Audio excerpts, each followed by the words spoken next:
দেখো একটা কথা শেয়ার করবো তোমরা লগে, দুইটা না একটা। তো গরমে তো হালত খারাপ, দেখতেই পারায় আমি কোনো স্নান টান করছি না, কাজ শেষ, রান্নাও শেষ। আর তাই আজকে সারাদিন যা যন্ত্রণা, মানে সকাল থেকে তাই ঘুম পাড়াইলাম 10 মিনিট 20 মিনিট, বেশির চেয়ে বেশি আধা ঘন্টা।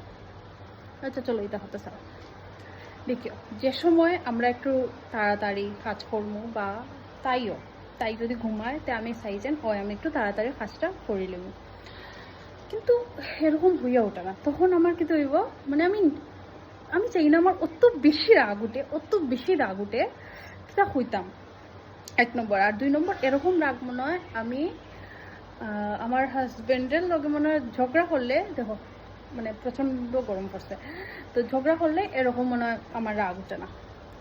তো মানে কিতা হইতাম, মানে একটু বেশি রাগ উঠে, তাড়াতাড়ি কাজ করতে যাবে তো তোমার দেখবা এখানে সুতা লেগে গেছে মুখের মধ্যে, যেমন আমি এখন আমি তাই ঘুমাইছে তো আমি দিলাম, তো আমি আর কি মানে তাড়াতাড়ি ঘরটা মুছাতে আসলাম, তো এখানে আমার সুতা লটকে গেছে 1 নম্বর। 2 নম্বর আমি জুতায় মানে চপ্পল পরলে পায়ে মানে ইয়ে লাগি যাব, মানে কিরকম একটা হয়ে যায়।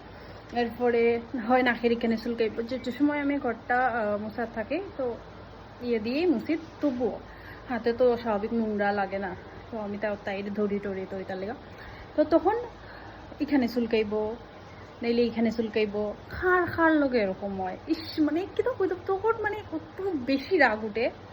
এরপরে তাই ফিডিং করার সময় তাড়াতাড়ি আমি একটু দুধটা বানাইতাম, তো কিন্তু হইব তেল খাবারটা বানাইতে সময় দেখবা ফর্মুলাটা ডালতাছি আমি সমানে লইছি, কিন্তু সমানে আমি এরকম বানাই, বাট যে সময় তাড়াতাড়ি হইব আদা নিচে পড়ে গেছে বা হাফ উপরে গেছে এই টাইপের, মানে কিতা হইতাম অত বেশি রাগ উঠে আমার।